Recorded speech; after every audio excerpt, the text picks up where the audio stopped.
మరి స్తుతించబడుచున్న దేవత దేవుడు ఎవరైనా ఉన్నారంటే ఆయనే ప్రభు, ఆయన యేసు ప్రభువు వారు ఒక్కడే అని మనం గుర్తెరిగినట్లయితే ప్రియమైన దేవుని బిడ్డలారా, నీవు తెలుసుకొనాలని యెహోవాను నేనే. మనం ఎప్పుడు తెలుసుకుంటున్నాం దేవుణ్ణి. ఈ రోజు ప్రియమైన దేవుని బిడ్డలారా, దినాలు గడుస్తూ ఉన్నాయి, సంవత్సరాలు గడుస్తూ ఉన్నాయి. ఇంకా చాలా మంది నిజమైన దేవుడు అని చాలా మంది తెలుసుకోలేక, నిజమైన దేవుడు ఎవరు అని చాలా మంది గుర్తించలేకపోతున్నారు. అయితే దేవుడు అంటున్నాడు, నిన్ను పేరు పెట్టి పిలిచిన ఇశ్రాయేలు దేవుడు నేనే. నువ్వు తెలుసుకున్నావు ఎవరినంటే యెహోవాను నేనే అని నువ్వు తెలుసుకోవాలి. ఎప్పుడు మనం తెలుసుకుంటామంటే ప్రియమైన దేవుడు బిడ్డలారా, దేవుడు ఎప్పుడు గుర్తొస్తాడంటే మనకి మంచి బట్టలు కట్టుకున్నప్పుడు దేవుడు గుర్తుకు రాడు, మంచి ఆహారం తింటున్నప్పుడు దేవుడు మనకి గుర్తుకు రాడు, మంచి సదుపాయాలు ఉన్నప్పుడు మనకి దేవుడు గుర్తుకు రాడు. ఏదైనా అనారోగ్యం వచ్చినప్పుడు, ఏదైనా ఆపద వచ్చినప్పుడు, ఏదైనా కష్టం వచ్చినప్పుడు ఎవరు గుర్తు వస్తారండి? దేవుడు గుర్తు వస్తాడు కదా. వెంటనే దేవుడికి ప్రార్థన చేయడమా, ప్రభా ఏంటి నాకు ఈ శిక్ష ఏంటి, నాకు ఈ బలహీనత ఏంటి, నాకు ఈ జ్వరం ఏంటని అప్పుడు దేవుడు అడుగుతారు. అప్పుడు వరకు దేవుడు ఎవరికి గుర్తుకు రాడు కదా. అందుకాంక్ష ఉన్నాడు, నిన్ను పేరు పెట్టి పిలిచిన ఇశ్రాయేలు దేవుడును కూడా నేనే. నువ్వెప్పుడు తెలుసుకుంటావు యెహోవాను నేనే అని నువ్వు తెలుసుకునే రోజు ఎప్పుడు రాబోతుందంటే ప్రియమైన దేవుని బిడ్డలారా, కష్టం వచ్చినప్పుడు కాదు, ప్రార్థన. ప్రతి అన్ని విషయాల్లో కూడా మనం ప్రార్థన చేయడం మనము నేర్చుకోవాలి. అందుకే ఉన్నాడు, అంధకార స్థలంలో ఉంచబడిన నిధులను, రహస్య స్థలంలో మరుగైన ధర్మను నీకు. దేవుడు స్తోత్రం చెప్పండి, హల్లెలూయా. ప్రియమైన దేవుని బిడ్డలారా, అంధకార స్థలంలో ఉంచబడిన నిధులు, స్థలంలో ఉంచబడిన నిధులు. నిధులు అంటే దేవుడు మనకి ఒక ప్రత్యేకించబడిన స్థలాలు అవ్వచ్చు, పొలాలు అవ్వచ్చు, ఇల్లులు అవ్వచ్చు, గృహాలు అవ్వచ్చు, సంపద అవ్వచ్చు, వెండి బంగారాలు అవ్వచ్చు, ఏదో ఒక వజ్రాలు అవ్వచ్చు. దేవుడు అంటున్నాడు, అంధకార స్థలంలో ఉంచబడిన నిధులు. ఏ స్థలంలో ఏ నిధులు మనకి దేవుడు ఎప్పుడు ఏమిస్తాడో మనకి తెలియదండి. దేవుడు ఎప్పుడు మనకి ఏ గృహాన్ని ఇవ్వచ్చో తెలియదు, ఏ స్థలాలు మనకి ఇవ్వచ్చో తెలియదు. ఎందుకంటే నీ కొరకు దేవుడు అంధకార స్థలంలో ఉంచబడిన నిధులు నీకు కావాలి అంటే రహస్య స్థలంలో నీకు మరుగైన ధనమును నీకు ఇచ్చేదను. రహస్య స్థలంలో దేవుడు అంట మరి ఎప్పుడు రహస్య స్థలంలో మనకు మరుగైన ధనాన్ని ఇస్తాడంట. అది ఎప్పుడో ఎవరికి కూడా తెలియదంట.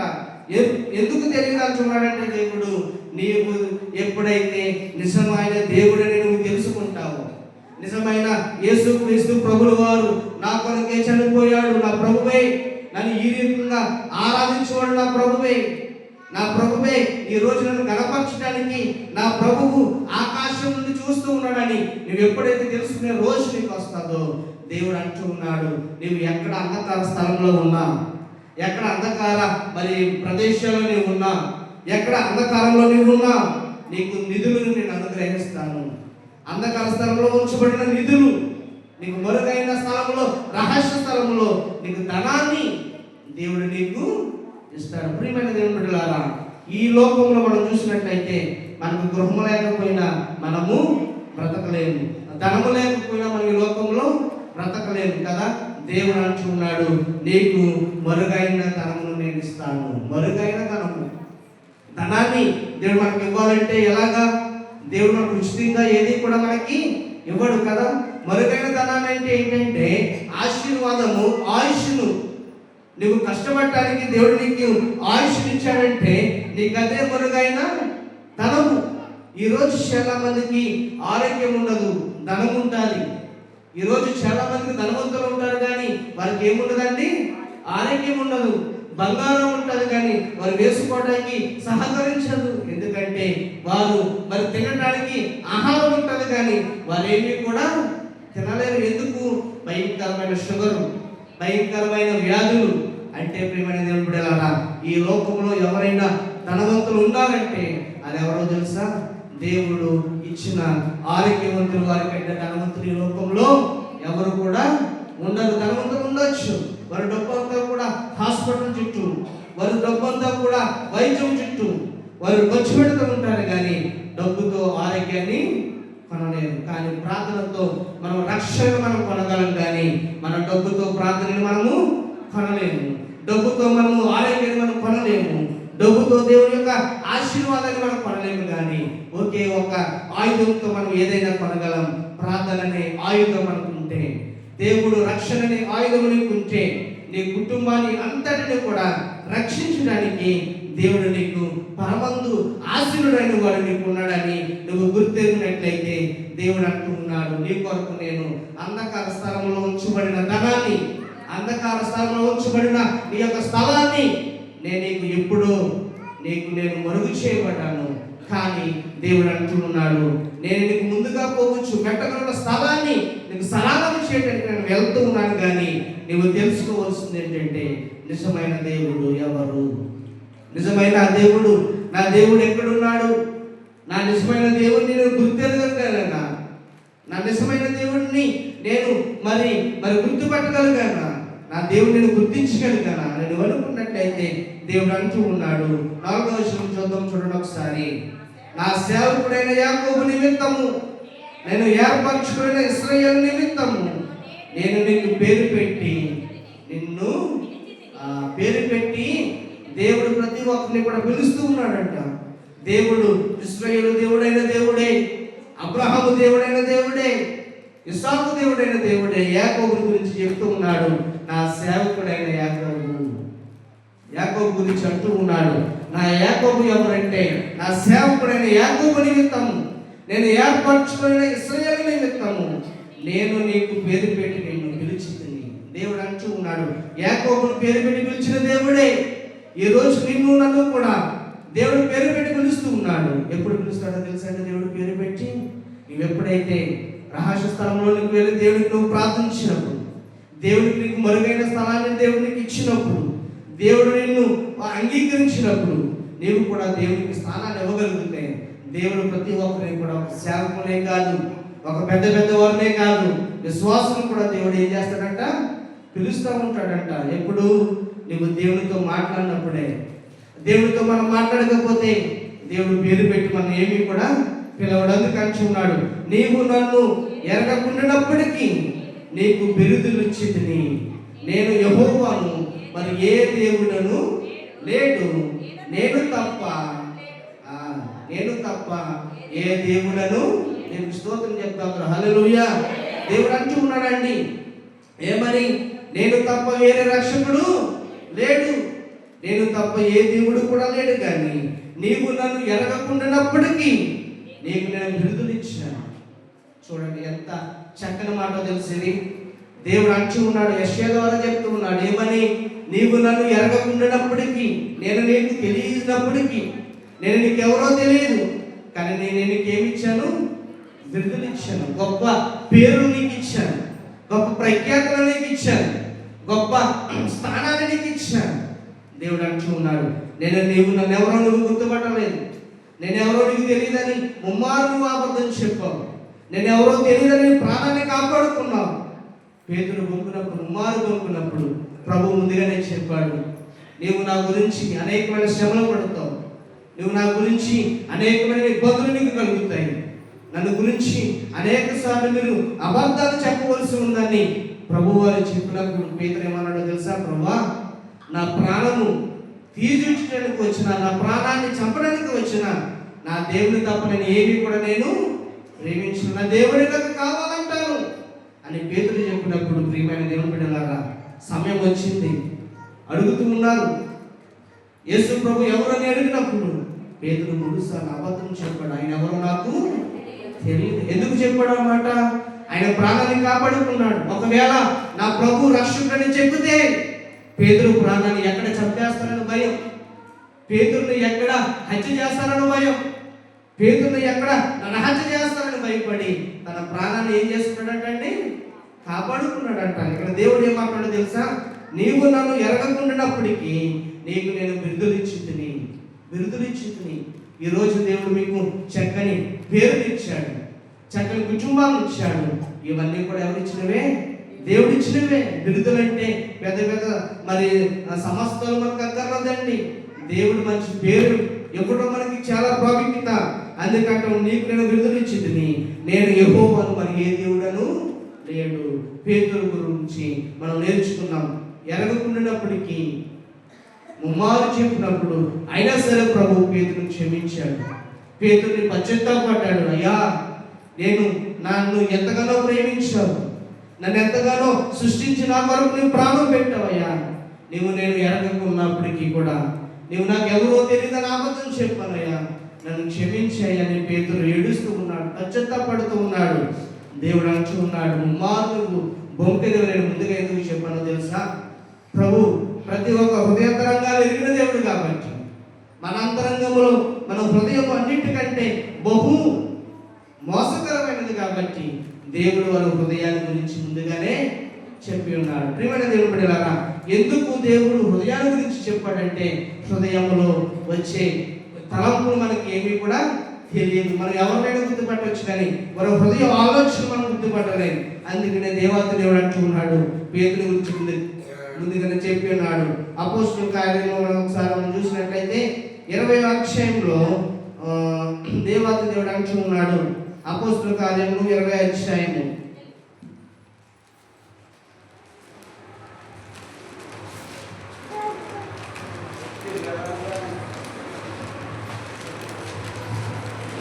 అపోస్తలుల కార్యం 20వ అధ్యాయం 18వ వచనంలో, మరునాడు పెద్దలందరూ అక్కడికి వచ్చి ఉండగా పౌలు మాతో కూడా ఏకోబ్రతకు వచ్చాను.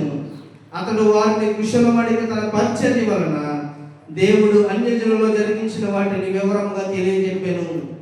వారు విని దేవుని మహిమపరిచి అతను చూచి, సహోదరుడా, యూదులలో విశ్వాసులైన వారు ఎన్ని వేల మంది ఉన్నారో చూచుచున్నావు కదా.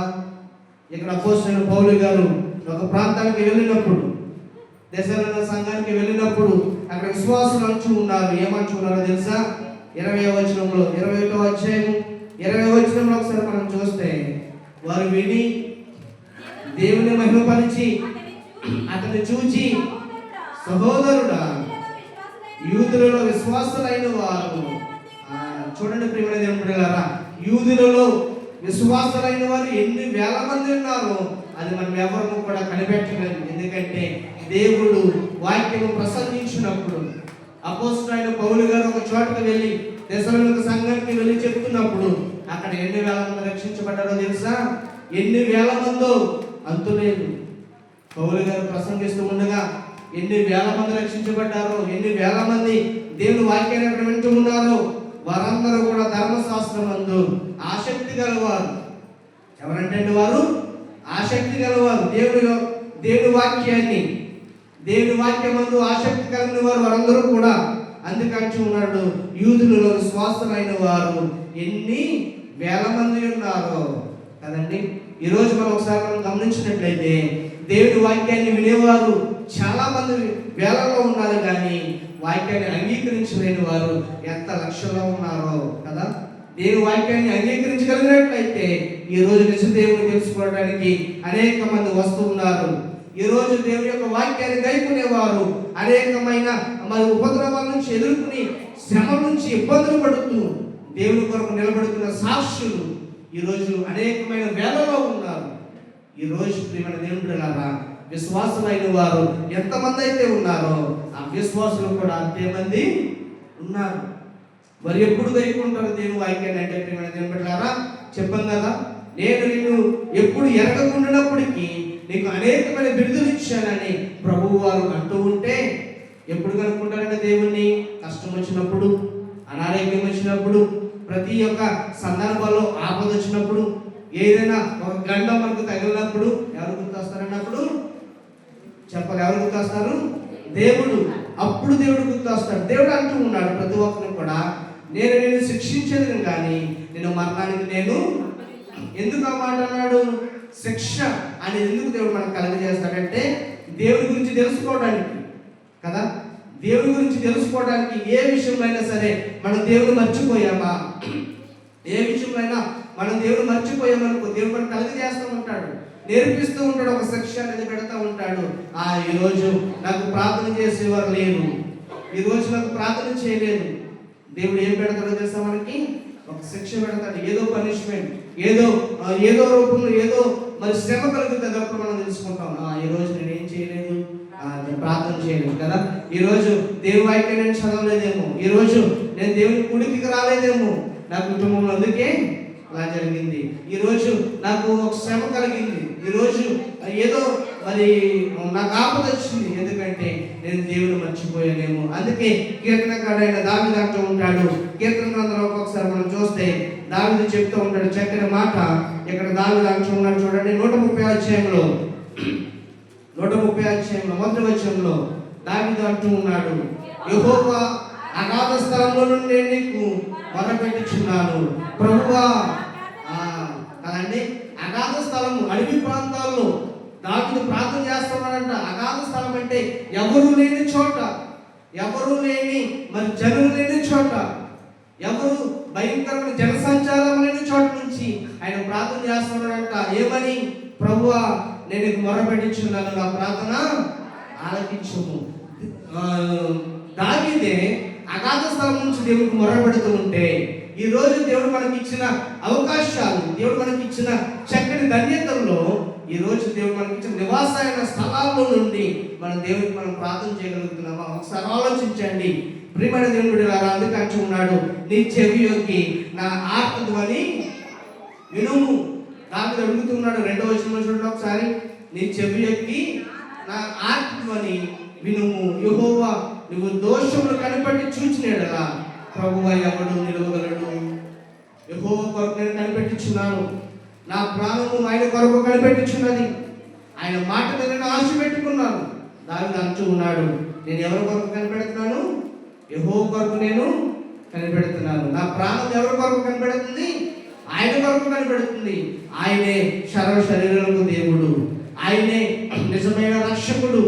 ఆ రక్షకుడు అనేది ఈ రోజు లేకపోతే, ఆ రక్షకుడే ఈ రోజు మరి దేవుని యొక్క ఆకాశం నుంచి భూమి మీదకి రాకపోతే, ఈ రోజు మనకి రక్షణ అనేది మనకి లేదు. ఆయన ఎవరో మనకు తెలిసేది కాదు, ఆయన ఎవరో మనం ఆరాధించేది కాదు ప్రియమైన దేవుని బిడ్డలారా. ఎందుకంటే ఆ రక్షకుడే ఈ రోజు మనం అందరినీ కూడా రక్షించడానికి భూలోకానికి వచ్చాడు. ఇక్కడ దావీదు అడుగుతున్నాడు, యెహోవా అగాధ స్థలంలో నేను నీకు మొరపెట్టుచున్నాను. అగాధ స్థలము, అరణ్యమైన స్థలము, జనసంచారం లేని స్థలము, భయంకరమైన జనులు లేని స్థలాల నుంచి ఆయన మొరపెడుతూ ఉంటే ఇక్కడ అంటూ ఉన్నాడు, నా ప్రాణము దేవుని కొరకు కనిపెట్టుచున్నది, నా ప్రాణము ప్రభు కొరకు ఆశపడుచున్నది. ఈరోజు ప్రియమైన దేవుని బిడ్డలారా, ఒక ఆశ ఉంది. ఆ ఆశ ఏంటంటే నా దేవుణ్ణి ఆరాధించడానికి. ఒక పాట పడతారు కదా, ఒక ఆశ ఉందయ్యా కదా, ఒక ఆశ ఉంది. ఎందుకు? దేవుని ప్రత్యేకపరచడానికి, దేవుని ప్రత్యక్షపరచడానికి, దేవుని నిజమైన రీతిలో దేవుని గణపరచడానికి నీకు ఒక ఆశ ఉంటే ఆ ఆశ తీర్చడానికి దేవుడు నీకు సిద్ధపడి ఉన్నాడు. నీ ఆశను, నీ పరిస్థితిని, నీకున్న ప్రతి ఆలోచనని దేవుడు తీర్చడానికి దేవుడు సిద్ధంగా ఉన్నాడు. నా ఆశను తీర్చడానికి దేవుడు ఉన్నాడు. మరి నీ ఆశను తీర్చాలంటే నువ్వు దేవుని ఆశను కూడా, దేవుని ఆశ ఏంటండి? దేవుని ఆశ ఏంటో తెలుసా? దేవుని కొరకు రక్షణ కలిగి ఉండాలి, దేవుని కొరకు విశ్వాసం కలిగి ఉండాలి, దేవుని కొరకు స్థిరులుగా ఉండాలి. అస్థిరత్వంగా ఉండకుండా దేవుని కొరకు స్థిరంగా ఉంటే దేవుడిని హెచ్చించిపోతున్నాడు. దేవుడు అంటూ ఉన్నాడు, ఒక ఆశ, నీ ఆశను దేవుడు ఎరిగి ఉన్నాడు. దేవుని ఆశ ఏంటో తెలుసా? నీ కుటుంబం అంతా కూడా నీ నిత్య నరకాగ్నిలోకి వెళ్ళకుండా నీ కుటుంబం అంతా దేవుని సన్నిధిలో గడపాలని, నీ కుటుంబాన్ని దేవుడు రక్షణలో ఉండాలని దేవుడు నీ కుటుంబాన్ని గురించి ఆశపడుతున్నాడు. అటువంటి ఆశ మనకి దేవుడు కలుగు చేయాలని మనం ప్రార్థన పూర్వకంగా సిద్ధపడదాం. అందరం కూడా లేచి నిలబడి ప్రార్థన చేసుకుని ఈ కార్యక్రమాన్ని ముగించుకుందాం. ఒక్కసారి దేవుని అడిగినట్లయితే, దేవాది దేవుడు మనకి ఒక ఆశ ఉంది. ఆ ఆశ ఏంటంటే దేవుడిలో రక్షణ ఉండాలని. ఒకసారి మనం అందరం కూడా కళ్ళు మూసుకుని ఒక చిన్న మనవి మనం దేవుని అడిగినట్లయితే కళ్ళు మూసుకుందాం. దేవుని 2 నిమిషాలు ప్రార్థన చేద్దాం. అయ్యా, మాకు ఒక ఆశ ఉందయ్యా, నా కుటుంబము యెహోషువ కుటుంబము గడిపినట్లుగా నా కుటుంబం అంతా కూడా దేవుని సన్నిధిలో గడపాలని ఒక ఆశతో నేను కనిపెడుతున్నాను. అయ్యా, నా కుటుంబాన్ని ఇంకా నువ్వు రక్షించండి అయ్యా. అనేక మంది జనులు ఈ లోకంలో ప్రభా రక్షణ లేకుండా ఉన్న ప్రజలు అనేక మంది ఉన్నారు. ఒకసారి దేవుడు అడుగుదామా? అయ్యా దేవా, ఇంకా మార్పు లేని జనులు అనేక మంది ఉన్నారయ్యా. ఇంకా మార్పు లేని జనులు అనేక మంది ఈ లోకంలో ఉన్నారయ్యా. వారందరినీ కూడా మీ రక్షణ దయచేయండి. మీ రక్షణ కొరకు కనిపెట్టండి. మీ యొక్క రక్షణ కొరకు కనిపెడుతున్న బిడ్డలందరినీ కూడా నైనా మీరు జ్ఞాపకం చేసుకోగలరా. మీకు వందనాలయ్యా. ఏమిచ్చి మీరు తీర్చుకోలేము. మీరు కనుక ప్రభా ఈరోజు మమ్మల్ని కనికరించకపోతే, మీరు కనుక ఈరోజు మమ్మల్ని దీవించకపోతే ఈ లోకంలో మేము రోజునైనా మస్ అయిపోయేవాళ్ళమయ్యా. మీరు అనాథులైన మమ్మల్ని పెద్ద గొప్ప స్థితిలో నుంచి మమ్మల్ని ప్రభా పైకి లేవనెత్తిన దేవుడు ఎవరైనా ఉన్నారంటే నా దేవుడే. నా దేవుడు అంటూ ఉన్నాడు, నీ కొరకు నేను పేరు పెట్టి పిలుస్తూ ఉన్నాను. నీకు అంధకార స్థలంలో, అంధకారమైన స్థలాల్లో నీకు మరుగైన ధనాన్ని, రహస్యమైన స్థలంలో నీకు ధనాన్ని నేను ఇస్తాను అని దేవుడు అంటూ ఉన్నాడు. ఈరోజు గృహాలు లేని వరకు గృహాలు దయచేయండి నైనా. స్థలాలు లేని వరకు స్థలాలు దయచేయండి. మరుగైన ధనము లేని వరకు ధనాన్ని మీరు దయచేయండి. మా అంతరంగంలో ఉన్న ప్రతి ఒక్క సమస్తమైన దేశంలో నేను యెహోవా గురించి ఉచ్చారణ చేస్తూ ఉన్నాను. మీకు వందనాలు.